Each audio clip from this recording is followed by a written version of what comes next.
여러분 반갑습니다. 마사토크입니다.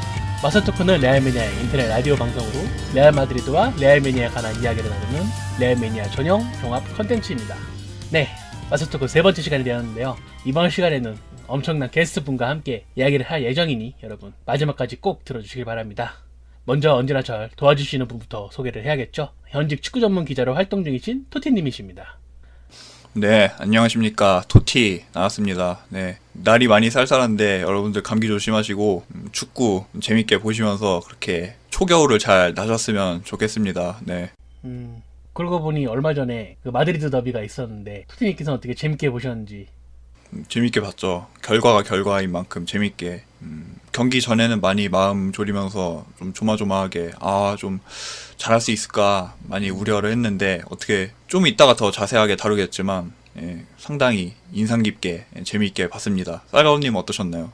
저는 좀 그 전에 바르셀로나가 말라가랑 비긴 경기도 봐가지고 이 경기는 그냥 비기면 장땡이다, 비긴 걸로 만족했으면 좋겠다 했는데 예상외로 선수들이 너무 열심히 뛰고 경기력도 너무 좋아가지고 정말 기쁘게 봤고 사실 좀 최근에 그 무패 행진을 하긴 했지만은 경기력이 좋지 않았잖아요. 그래가지고 그렇죠. 다른 축구 커뮤니티 가도 레알 마드리드가 1위긴 1인데 무패긴 무패인데 사실상 좀 종이 호랑이 같다 이런 투의 글들을 많이 봤었기 때문에 댓글도 못 달고 다른 축구팀 팬이 보기에 레알 마드리드가 그런 이미지였구나 했는데 이번 경기에서 상대를 압도하면서 예전의 명성을 되찾은 것 같아서 기분이 좋았습니다. 특히 이제 우리 맛살이 좋아하는 지단 감독과 이스코 이런 우리 맛살이 밀어주는 감독과 선수들이 좋은 결과를 낸 것 같아가지고 특히나 기분이 좋았습니다.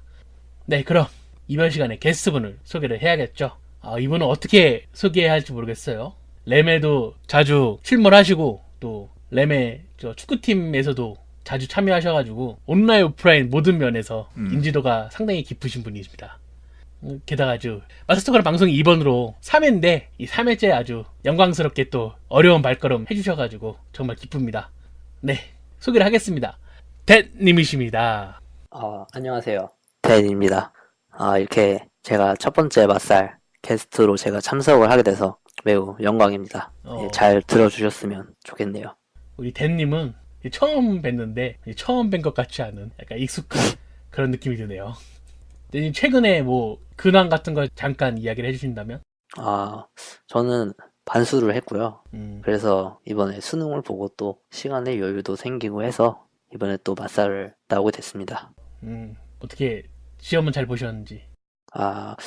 시험은 사실 네, 그냥 그런데 이제 또 논술이 남아있기 때문에 이제 거기에 또 사활을 걸어야죠. 아까 댄님 소개하기 전에 잠시 토티님께서 그 마드리드 더비 이야기를 잠깐 나눴는데 댄님께서는 어떻게 마드리드 더비 재밌게 보셨는지요? 저는 사실 경기를 그 생중계로는 못 봤어요. 좀 피곤하기도 하고 시간도 좀 한 4시 정도여서 그 경기를 못 봤는데 제가 이게 맛살을 참여하기 위해서 그 경기를 관람을 했습니다. 근데 확실히 그게 결과를 알고 봐서 그런지 막 좀 사실 재미가 떨어진 건 맞았는데 그래도 확실히 그 경기력적인 측면에서 좋은 모습을 보여주니까 그런 정말 축구적으로 재밌었던 경기였고요. 사실 맛살에서 그 미는 선수인 이스코와 감독인 지단을 사실 저도 되게 좋아하는 편이에요. 그래서 아마 저도 여기에 이렇게 첫 게스트로 초대가 된 것 같은데 그래서 일단 그 감독과 이스코가 이렇게 또 좋은 평가를 받는 것도 네, 매우 좋습니다. 사실 지단 감독이 그간 욕을 많이 먹었잖아요. 네네. 전술이 좀 답답하다, 호날두를 잘 못 살린다, 이런 욕을 많이 먹었는데 댄님께서도 어떻게 지단 감독이 그간 문제를 보였다라고 느끼셨는지요? 근데 저는 사실은 좀 문제가 없다라고 생각을 했었거든요. 왜 그러냐면 그냥 부상 선수가 많은 상황에서도 계속 무패 행진을 이어갔고 그리고 뭐 어찌됐건 로테이션도 잘 돌아가고 있기 때문에 계속 경기력을 이제 기대해 볼 만한 것도 있고 그리고 사실 지단이 되게 비난이 많이 받는 게 그 크로스 위주의 전술이잖아요. 근데 저는 사실 크로스 위주의 전술이 지금 레알 마드리드랑 상당히 잘 맞는다라고 생각을 하거든요. 왜 그러냐면 일단 아무래도 BBC의 피지컬을 좀 활용해야 되기 때문에 근데 또 물론 그게 공격 방법에 좀 다양화는 필요하겠지만 그 지공 상황에서 그 크로스 공격이 주가 되는 게 사실 저는 그게 감독 역량의 문제라기보다는 선수 구성의 문제라고 보거든요. 사실 저는 그 크로스 위주의 전술이 계속된 게 그 안첼로티 감독 때 그냥 BBC 조합의 완성 이후로 쭉 이어져 왔다고 생각을 해요. 근데 그나마 좀 이거를 바꾸려면 이제 이스코나 하메스의 활약이 필요할 것 같은데 또 이제 이번에 아틀레티코전에서는 이스코가 그 가능성을 좀 보여줬다고 생각을 하거든요. 그래서 아마 이 공격의 다양화 이 문제도 해결이 되지 않을까 싶습니다. 사실 그 BBC라는 쓰리톱을 쓰기에는 그 어쩔 수 없는 문제긴 하죠. BBC가 공격력은 참 좋지만은 수비나 뭐 내려와서 공을 받으면서 창의적인 공격을 이끌어 간다거나 이런 게 좀 부족한 게 사실이기 때문에 결국 지단 감독이 이제 크로스 모드리치 같은 미드필더에 의존을 할 수밖에 없고 그런 선수들이 또 수비가 부족하기 때문에 결국 이스코나 하메스보다는 카세미르를 쓰던 상황이었는데 이 선수들이 부상을 당하니까 공격은 공격대로 답답해지고 수비는 수비대로 좋지 않은 모습 나오고 그래가지고 어쩔 수 없었던 것 같아요. 그런 경기력은. 대신에 이제 이번에 마드리드 더비에서 이스코가 지단 감독이 바라던 그 이상적인 공격형 미드필더의 역할을 수행을 해주면서 좋은 경기가 되었던 것 같습니다. 그 사실 지단 감독한테 화살이 갔던 거는 결과적인 것보다 그 내용적인 측면이 많이 영향을 줬다고밖에 볼 수 없는 게 그러니까 결과만 떼어놓고 보면 뭐 나무랄 데가 없죠. 리그에서도 계속 선두 유지하고 있고 앞서 말씀하신 것처럼 무패도 계속되고 있고 뭐 챔피언스 리그에서도 나름대로 순항을 하고 있는데 역시 크로스 전술 그러니까 공격 작업이 너무 좀 획일화된 게 아니냐. 그러니까 우리가 흔히 이제 이전에 많이 익숙했던 이게 중원에서부터 썰어가는 플레이 그런 거를 지단 체제 들어서는 많이 보지 못해 왔다 보니까 그런 부분에서 팬들이 많이 갈증을 느꼈던 것 같고 그랬는데 이번 아틀레티코전은 어떻게 좀 그런 모습이 많이 개선이 됐고 공격 작업에서도 꽤 많이 다양화가 이루어졌고 이스코나 베일 이런 선수들 중심으로 해서 중원에서 꽤 유기적인 그런 플레이들이 많이 나오지 않았나. 그래서 저도 상당히 인상적으로 봤습니다.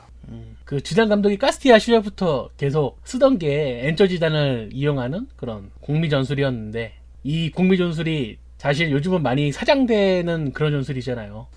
공미가 공격력은 좋지만은 수비력이 딸리다는 그런 선입견도 있고 그렇게 공미를 위험하게 쓸 바에는 차라리 4-3-3 스타일로 해가지고 중앙을 두껍게 하는 중앙의 그런 밀집력을 높이는 그런 전술을 쓰는 감독도 많았는데 이게 이제 지난 감독과 그 지난 시즌까지 맨시티 이끌었던 펠레그리니 감독 이런 감독들이 공미를 계속 쓰는 감독이긴 한데 이 감독들이 쓰는 전술상 특징이 공미들을 이제 엄청나게 뛰게 하면서 계속 상대를 압박시키고 동시에 이제 볼 소유와 창의적인 움직임 주문하는 게 많죠. 그런 복잡한 운용을 통해서 그 자기만의 축구를 이제 만들어가는 그런 특성이 있는데 어쨌든 이번에 이스코가 지단 감독이 주문한 그런 역할을 잘 해내면서 이게 4-2-3-1이 원래 지단 감독이 플랜 A로 쓰다가 사장된 전술인데 어떻게 또 그 이스코를 통해서도 활용하는 그런 지금의 줄부상인 레알 마드리드 팀에 대안이 될 수 있는 그런 전술이 될 수 있을 거라는 그런 능력도 보여줬고 또 앞으로의 그런 희망이 될 것 같습니다. 그 지난해 마살에서도 다른 주제였는데 호날두가 이번에 2021년까지 장기 계약을 맺게 되었어요. 그래서 지난해 그 저와 토티님이 엄청나게 호날두를 물고 씹고 막 그랬는데 이번에 마드리드 더비에서 헤트트릭 하면서 자기를 이제 무시한 사람들에게 한번 보란듯이 이렇게 활약을 했습니다. 그럼에도 이제 2021년 5년간을 더 호날두를 이제 봐야 한다는 것에 변함이 없는데 댄님께서는 이번에 호날두가 장기 계약을 맺은 게 레알 마드리드로서 옳은 결정인지 어떻게 생각하시나요? 저는 사실 그 30대 선수가 30대 이상이 되면 좀 단기 계약을 하는 스타일로 가는 게 구단에 사실 가장 큰 이익이 된다고 생각을 하거든요. 그래서 아무래도 저는 좀 그렇게 좋아 보이진 않아요. 사실 호날두가 또 보면 그 항상 좀 시즌 초에 못하는 느낌이 좀 있거든요. 그런데 그게 좀 매년 길어지고 있는 것도 좀 사실이고 그렇기 때문에 저는 장기 재계약을 하는 것보다 약간 페페처럼 한 1-2년씩 하는 게 더 좋지 않았을까. 그리고 사실 저는 이제 나이가 점점 차면 찰수록 그만큼 좀 주급의 조정도 좀 있어야 된다고 생각하는데 아무래도 이렇게 5년 장기 계약을 하면 이제 주급 문제도 좀 있지 않을까. 네. 그래서 저는 그렇게 생각을 합니다. 페페 말씀하신 김에 그 최근에 페페가 재계약 협상을 하는 과정에서 구단은 1년만 하자, 페페는 2년 해달라 이렇게 지금 대치가 되고 있는 상태라고 하는데 이 부분에 대해서는 혹시 어떻게 생각하시나요? 저도 그냥 구단의 이익에는 당연히 뭐 1년이 이익이겠죠, 사실. 근데 약간 현실적으로 봤을 때 그 페페의 입장도 생각을 해야 되니까 약간 2년 얘기가 나오는 거고, 사실 가장 이상적인 건 저는 1년 계약이라고 봐요. 저도 지난 맞살에서 댄님과 유사한 의견을 보였는데, 이게 나이가 30대 중반으로 가면은 언제 하락할지 몰라요. 훅 갈지 모르는데 뭘 믿고 이렇게 단연 계약을 이렇게 레알 마드리드가 맺어야 하는지. 그러니까 물론 좋은 선수고 레전드인 건 맞는데 우리도 미래가 있어야죠. 돈도 많이 주는 선수한테 이렇게 오래 붙잡혀 있으면은 이 선수가 그 여러 선수들처럼 하락세면은 알아서 계약 끊고 나갈지 안 나갈지도 모르는데, 지금 당장 코엔트랑만 봐도 안 나가고 버팅기고 있는데 당연히 불안하죠. 그럼. 호날두 재계약 이야기 나온 김에 또 조금 더 이야기를 하자면은, 사실 레알 마드리드가 지금 이적 징계 때문에 선수 수급이 원활하지가 않은 것도 사실이에요. 그렇기 때문에 지금 누구 영입한다 이런 소문도 하나도 없고, 그렇기 때문에 지금 레알 마드리드의 이런 재계약이나 이적 시장의 행보에 조금 더 조심을 할 수밖에 없고, 그렇게 더욱 지금 관심이 가는 상황인데, 댕님께서는 이거 이적 징계의 여파에 대해서 어떻게 생각을 하시는지요? 저는 그래도 일단 이번 시즌을 잘 넘기면 그래도 다음 시즌에 임대생들이 돌아올 수 있잖아요. 그 마르코스 요렌테나 디에고 요렌테 혹은 바예오가 일단 복귀를 할 수 있으니까 좀 그게 어느 정도 도움이 될 것 같아요. 특히 마르코스 요렌테의 포지션은 확실히 그 카세미로의 그 백업을 맡아줄 수 있는 자리이기도 하고, 그리고 또 중앙 수비수 복귀는 좀 개인적으로는 제가 디에고 요렌테 복귀를 기대를 하고 있거든요. 그 왜 그러면 약간 그 중앙 수비로서의 실력적인 측면보다 좀 바이오보다 좀 더 전술적으로 다양하게 활용될 수 있지 않을까 싶어서 일단 디에고 요렌테의 복귀를 좀 더 원하고 있고요. 그리고 또 일단 중앙 수비 둘 중 그 한 명이 복귀를 한다면 개인적으로 코엔트랑이나 다닐로의 그 부진이 이어질 경우에 그냥 나초를 풀백으로 아예 보내고 이제 나초의 포지션 이동으로 인한 그런 중앙 수비의 공백을 이제 복귀 선수들로 채우는 그림도 예상해 볼 수 있지 않을까 생각을 합니다. 그럼 댕님께서는 지금 영입이 어려운 상황이지만은 보낼 선수는 보내야 한다는 생각이신가요? 아니 뭐 보낼 수 있으면 좋고, 아니면 뭐 그냥 벤치에 계속 앉혀놔도 뭐 상관은 없죠. 아하, 보낼 수 있으면 보내는 게 좋다고 생각을 합니다. 댕님께서는 이제 다닐루와 코엔트랑을 쫓아내야 한다 이렇게 말씀하셨네요. 사실 이적 징계는 뭐 앞서 말씀하신 것처럼 뭐 임대 선수들 활용이나 또 뭐 유스 선수들 콜업 이런 식으로 어떻게 좀 피해가는 그런 식으로 대처를 할 수 있을 것 같은데, 제가 우려하는 거는 오히려 이 징계 기간 한 1년 반에서 2년 남짓 되는 기간 동안에 선수단이 좀 그 매너리즘에 빠지지 않을까 하는 좀 우려가 개인적으로 있는데, 왜 그러냐면 사실 이적 시장 그 여름마다 새로 선수들이 들어오고 나가고 하면서 기존 선수들 같은 경우에는 그 과정에서 좀 위기의식도 느끼고 주전 경쟁에서 본인이 도태되는 것에 좀 자극? 그런 걸 받아서 뭐 선순환이라고 표현해야 될지 모르겠는데 좀 그런 긍정적으로 작용하는 부분들이 분명히 있다라고 저는 생각을 하거든요. 근데 앞으로 2년 동안은 그게 안 되니까, 그러니까 계속 있는 선수들은 그대로 있고 들어오는 선수들도 한정적이고, 그런 상황에서는 팀이 조금 갈 방향을 잃고 노쇠화가 되는 선수들은 또 그대로 있고, 그러다 보면 좀 톱니바퀴가 좀 잘 맞물리지 못해서 좀 그런 위기가 나타나지 않을까 하는 우려도 개인적으로 좀 들게 되네요. 그래서 약간 그 도티님이 말씀하신 거에 약간 해결책으로 그 계속 지단이 이렇게 로테이션 계속 돌려주면서 이번에 이스코의 활용처럼 계속 선수들 간에 이렇게 경쟁을 계속 시켜주는 호톱의 시도라든지 그런 거를 계속 지속적으로 해줬으면 좋겠어요. 근데 우리가 여유가 있으면 그렇게 하는데 로테이션 돌릴 여유가 없어요. 이 팀이 선수층이 얇고, 그리고 정작 이제 기회를 주면은 못 살리는 선수도 말하진 않겠지만 있긴 있고요. 저는 여전히 생각하지만은 지금 구단에서 그렇게 잘 해보려는 마음이 없거나 완전히 기량이 지금 마탱이에 간 선수를 잡고 있기보다는 차라리 지금 유스풀에서 열심히 레알 마드리드 1군 진입을 위해 뛰고 있는 선수들에게 기회를 주는 게 차라리 낫다고 보는 입장이기 때문에, 어차피 똑같이 못하는 선수면은 열정적인 선수 써야죠. 네, 그렇습니다. 그리고 이 마살 토크가 3회째인데 어쩐지 좀 우리 뇌리 속에 남아있는 게 댄님께서 나바스보단 데야가 나은히 영입을 해야 한다 이런 의견이 있었던 것 같은 그런 기분이 들 것 같기도 하고 안 든 것 같기도 하고 그런데 토티님께서는 어떠신지 기억이 나시는지. 저도 가물가물한데 왠지 닉네임부터 그러시니까 왠지 그랬을 것 같기도 하네요. 한번 의견을 들어보죠. 네. 근데 사실 저는 그렇게 생각을 하거든요. 혹시 대야가 왔다면 리그 우승도 할 수 있지 않았을까? 그냥 결과론적인 얘기이기 때문에 그냥 뭐 일단 지금 나바스가 잘해주고 있다는 점에서 저는 그거에 만족을 하고요. 그리고 사실 이적설이 잠잠해진 걸 보면 지금 당장은 이제 대야에 대한 레알의 관심이 좀 이제 식은 거는 맞는 것 같지만 또 이적 징계가 끝나고 이제 맨체스터 유나이티드가 챔스 진출을 계속 못하면 대야 측에서 또 언플을 할 거란 말이에요. 근데 또 그런 상황에 오면 또 이제 그때 또 지켜봐야지 또 알 것 같아요. 그리고 사실 나바스 이후에 골키퍼가 제가 보기에는 뚜렷하게 없거든요. 그런 점에서도 아직 좀 지켜봐야 되지 않나 싶습니다.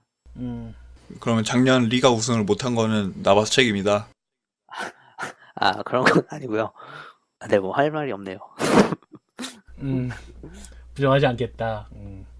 쌀가우님은 그 지난 10년 넘게 골문을 수호해준 카시아스가 나간 이후에 그 향수에 좀 많이 젖어 계신데 혹시 그러니까 저희는 사석에서도 그런 이야기 많이 하잖아요. 쌀가우님은 아직도 그런 좀 생각을 가지고 계신지 또 최근에 또 나바스 또 데헤아 이런 둘러싼 골키퍼 이슈에 대해서는 어떻게 생각하시나요? 궁금합니다. 저는 이게 시간이 지나면 나아진다고 결국 지금 저는 나바스에게 크게 불만이 없습니다. 그냥 만족한다고 하면 만족하는 입장인데 그 지금 레알 마드리드랑 막 이적설이 있는 골키퍼가 뭐 데야, 쿠르투아 같은 이제 한창 나이대인 선수들이 이제 이적설이 오르고 있는데 그런 이적설이 또 이렇게 구체적으로 나온다면은 사실 좀 마음이 또 흔들릴 것 같긴 해요. 이제 나바스도 이제 30줄에 들어가고 레알 마드리드 입장에서는 좀 더 이제 젊은 얼굴을 세우고 싶어 할 것 같긴 해요. 구단이 이제 그러니까 옷걸이로 내밀 수 있는 실력과 외모 둘 다 충족되는 그런 선수를 영입할 기회가 있다면은 저는 구단이 거침없이 영입을 시도할 거라고 아직도 생각을 해요. 사실 저는 이제 카시아스가 그렇게 잘했으니까 골키퍼 포지션은 유스 출신 선수가 또 맡았으면 좋겠다라는 그런 마음도 있긴 있는데 아직 그럴 만한 싹수가 보이는 선수가 없으니까 당연히 영입을 해야겠죠. 아까 나바스가 만족 안 한다는 게 아니라 그런 데야, 쿠르투아 같은 이런 젊고 능력도 나바스에 뒤지지 않고 마케팅적인 그런 의미에서도 팔릴 수 있는 이런 선수들이 영입을 할 수 있게 된다면은 구단은 영입을 당연히 시도할 거고 저 역시도 그 영입은 반대하지 않을 거라고 봐요. 그래서는 이제 이번 시즌은 결국 잠잠했지만은 오히려 다음 시즌 여름이 또 뜨겁지 않을까 그렇게 생각하기도 하네요. 생각해보면 그 카시아스나 지금 우리 팀의 나바스 같은 경우 그러니까 번뜩이는 반사신경, 이 순발력 그러니까 이런 피지컬로 승부를 하는 이런 골키퍼들은 30줄에 접어들고 피지컬 하락을 자연스럽게 맞이하게 되면서 그러니까 기량 하락이 좀 많이 눈에 띄게 되는 것 같은데 그러니까 우리 가장 최근에 겪은 뭐 카시아스의 경우도 그렇고 지금 나바스도 이제 내년을 기점으로 완전히 30을 넘게 되는데 그러니까 그 얘기를 좀 해보죠. 그러니까 나바스 이후에는 어떻게 될까? 그러니까 왜냐면 우리가 당장 골키퍼 대안이라고 하면 나바스 외에는 카시아밖에 없는데 그 카시아조차도 지금 나바스랑 동갑인 선수고 그래서 그러니까 저는 그런 막연한 그런 걱정이 있어요. 왜냐면 그러니까 당장은 뭐 그렇게 크게 문제는 없지만 어떻게 될지 모르잖아요. 징계도 그렇고 선수가 나이를 찰수록 기량이 어떻게 떨어질지 모르는 거기 때문에 하필 또 앞으로 2년 동안 영입을 못하게 되고 데헤아나 쿠르투아 같은 선수들도 우리가 징계인 앞으로 2년 동안은 그 선수들도 나이를 먹게 되는데 그러니까 좀 그런 거에서 좀 생각을 해보면은 어떻게 될까. 그 나바스가 꼬기퍼 치고 좀 부상 경력이 있는 그런 선수잖아요. 아킬레스건 부상 때문에 수술대까지 올랐던 선수인데 이런 면에서 반응으로 먹고 사는 이 골키퍼가 아킬레스 부상을 안고 수술까지 했는데 얘가 얼마나 더 롱런이 계속 될지는 좀 미지수인 것 같아요.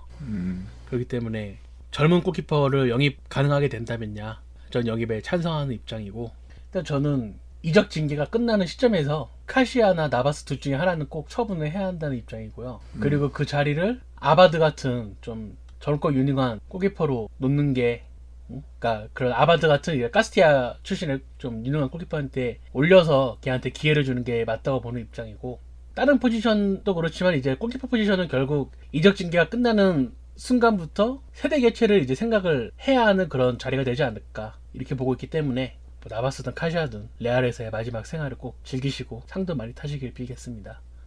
저는 나바스의 활약은 일단 이적 징계가 끝날 때까지는 계속될 것 같다고 생각을 해요. 막 부상이 있거나 그러지 않는 한. 그리고 아마 혹시 그 이적 징계가 이제 끝났을 때 만약 나바스의 기량 활약이 온다면 그걸 뭐 미리 알 수는 없겠지만 그 시기에 맞춰서 만약 이제 데헤아나 쿠르투아를 영입을 하면 그래도 저는 딱 데헤아 같은 경우에는 4년을 쓸 수 있다고 생각을 하거든요. 그냥 한 번의 계약을 4년 정도로 맺고 이제 쭉 쓰는 거죠. 나바스랑 이제 데헤아가 나이가 그냥 단순히 4살 차이라서 하는 생각인데 그렇게 이제 딱딱 맞아 떨어지면 좋겠네요. 우리가 이적 징계가 내후년 정도에 끝나게 되면 데헤아도 거의 20대 후반 정도에 접어들게 되고, 우리가 이 데헤아를 노렸던 가장 큰 메리트가 스페인에서 카시아스의 뒤를 이을 직속 후계자라는 그 메리트가 가장 컸던 것 같은데, 2년 뒤에도 데헤아가 그런 존재로 계속 남아있을지 저는 개인적으로 의문이 들고요. 쿠르투아도 좀 비슷한 맥락에서 보고 싶고, 오히려 그때 핫한 골키퍼가 우리의 타겟이 되지 않을까 싶은데, 지금 막연하게 생각해보면은 뭐 밀란의 돈나룸마 같은 선수가 되지 않을까. 저는 또 그 세르히오 리코 선수도 좀 기대가 되더라고요. 피지컬도 좋고 아직 나이도 어리고 국대 경험도 좀 있고. 그 덱님은 리코, 저는 돈나룸마, 쌀가루님은 아바드. 네, 마리아노도 승격하는데 아바드도 할 수 있습니다. 이번 질문은 레알 마드리드에서 좀 벗어난 번외 질문인데, 레알 마드리드 말고 댄님께서 좀 즐겨보시는 경기가 있는 팀이나 아니면 좀 이 팀은 인상 깊었다 하는 팀이 있으신지요? 아무래도 평소에 그 콘테 첼시의 이제 3-4-3이 좀 인상적이더라고요. 일단 제가 그 3백에 그 풀백 선수를 한 명 포함을 시키고 이제 윙백 포지션에는 윙어, 그러니까 모제스를 포함시키는 전술을 되게 좋아하고 좀 그걸 신기하게 보거든요.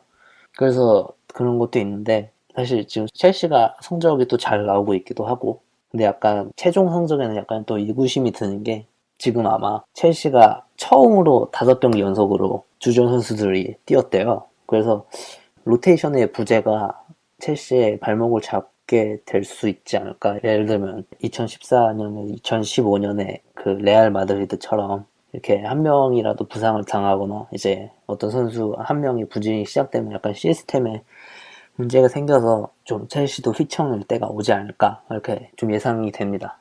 댄님이 첼시 이야기 해주셨는데, 쌀가루님은 레알 외에 또 포르투 외에 본인이 평소에 즐겨보는 팀, 또 좀 인상적이다 싶은 팀이 혹시 있나요?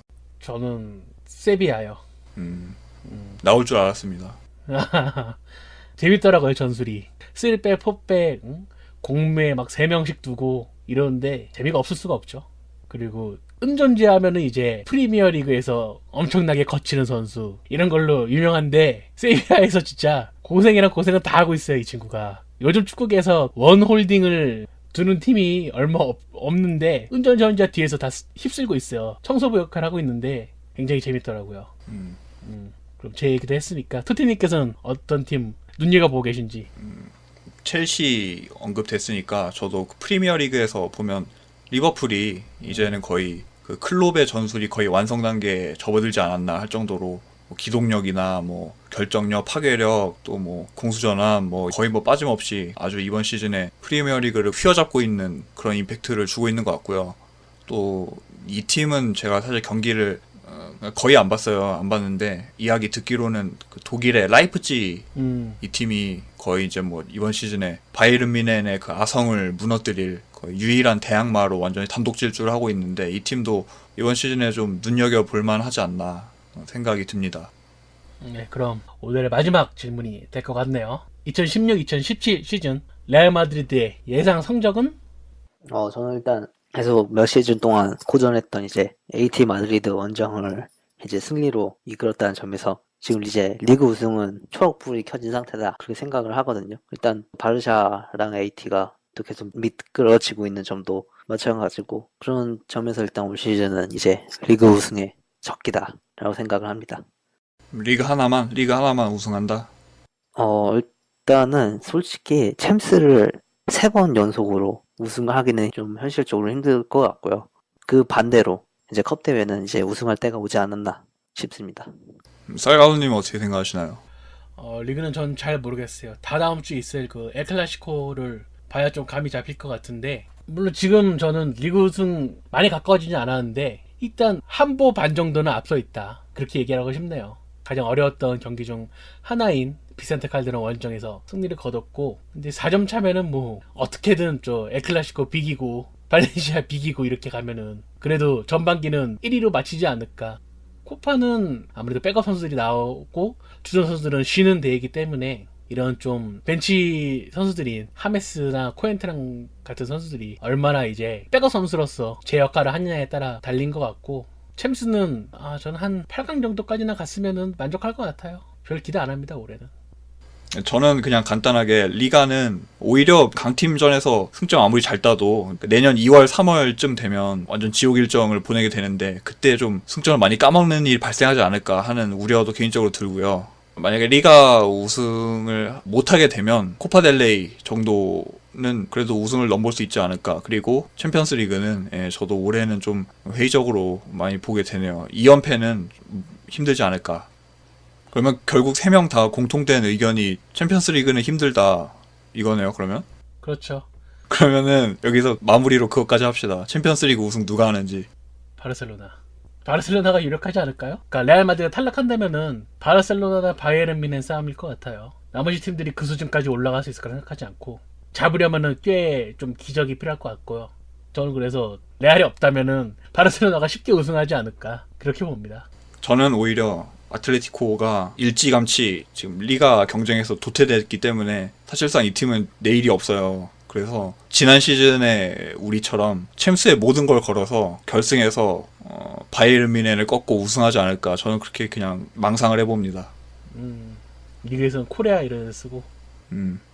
저는 다른 의견으로 전 바이에른 뮌헨을 예상을 하거든요. 아무래도 또 다른 리그들보다 국내 리그가 더 수월한 점도 있고, 일단 감독이 또 안첼로티잖아요. 또 그런 점이 일단 뮌헨의 쪽으로 가게 되네요.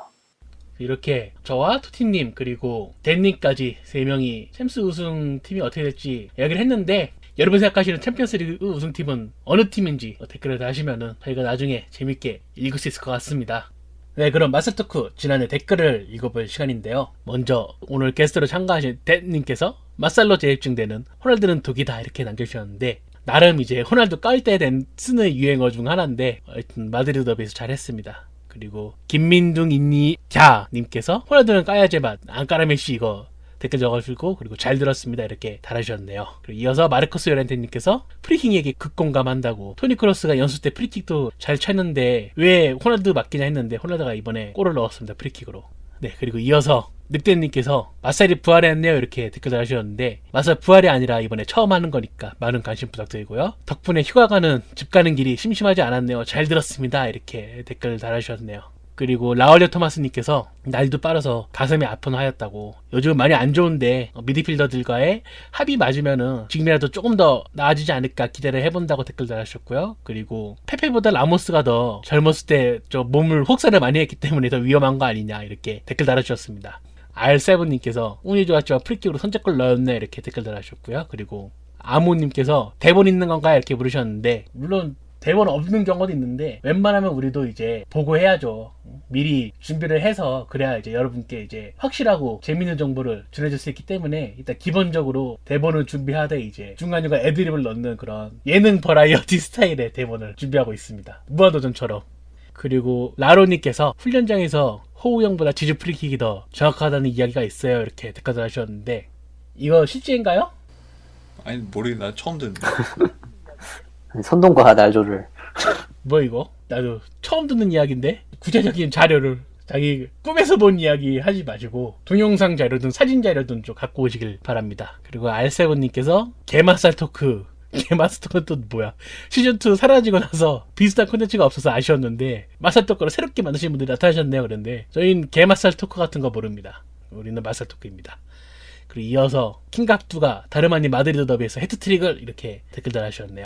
그 이어서 킹크리스님께서 마스터토크 매번 들었는데 처음 댓글 달아보네요. 우성 파일로 들을 수 있게 돼서 정말 좋습니다. 다운받아 놓고 시간 날 때 언제든지 들을 수 있어 정말 편리하네요. 저는 호날두의 계약 기간이 긴 것은 여러 가지 이유가 있지만은 상업적인 이유가 상당히 크다고 생각합니다. 이렇게 댓글 달아주셨네요. 아스보드에 의하면 호날두 브랜드 가치가 1억 6천만 유로, 약 2천억 원에 육박한다고 이렇게 구체적인 내용도 덧붙여 주셨고요. 그렇기 때문에 구단 입장에서는 오랫동안 붙잡아두고 싶어 할 것 같습니다. 결국 언제나 잘했기 때문에 믿고 응원하고 싶네요. 닉부터 크리스티아노 호날두 응원하시는 분인데 댓글도 아주 호날두 응원하는 마음이 뚝뚝 묻어나서 잘 읽었습니다. 댓글 달아주시고 전부 감사하고요. 아까 얘기했듯이 다음에 댓글은 챔피언스리그 우승팀 어떤 팀이 될지 여러분의 생각을 보고 싶습니다. 그러니까 댓글로 달아주길 바라겠습니다.